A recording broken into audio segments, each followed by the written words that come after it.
国际新闻来看，为伫澳洲巴尔干半岛的科索沃，伫当地时间29日暗时，运河发生爆炸。这条运河是供水予当地2座发电厂来使用。科索沃的总理是认为，可能是隔壁国家塞尔维亚的组织发动的。后边甲科索沃嘛拢指出讲，这是恐怖行动。也毋过，塞尔维亚是批评讲，因是欧北乱指控。 发生爆炸了，运河被破坏，开水费拢流出。伫巴尔干半岛北部的科索沃，国内一条供应水予2座主要发电厂的运河，29暗7点左右发生爆炸，影响科索沃全国饮用水加电力的供应。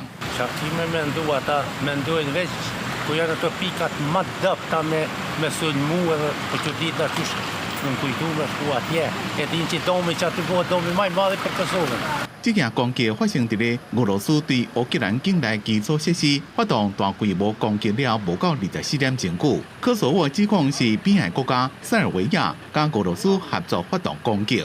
警方表示，已经逮捕几位嫌犯，因大部分拢是当地塞尔维亚团体公民保护的人，并且敲出真侪武器、弹药甲玻璃笔。 Personat de jour mbi dyshimin për përfshirje në veprime kriminale e terroriste.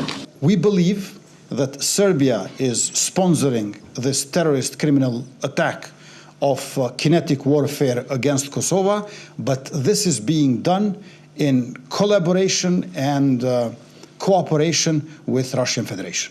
公民保护已经和科索沃列做恐怖组织，欧盟甲科索沃拢甲这件代志定调成做一个塞尔维亚组织的恐怖行动。爆炸发生的所在被科索沃当地塞尔维亚少数民族拒绝承认科索沃，因也是甲塞尔维亚的贝尔格勒看作是因的首都，所以双边的关系真紧张。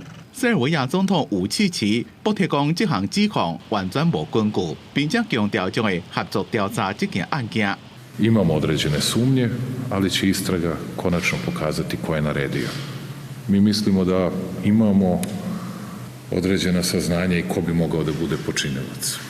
Nastavit ćemo vredno da radimo, ali dok to ne završimo nećemo obaveštavati javnost i prebacivati krivicu na nekog drugog. 这件爆炸案和科索沃加塞尔维亚本来就正紧张的局势是更加严重。科索沃的安全委员会伫初期召开紧急会议了后讲，已经出动武装部队防止再发生这种攻击。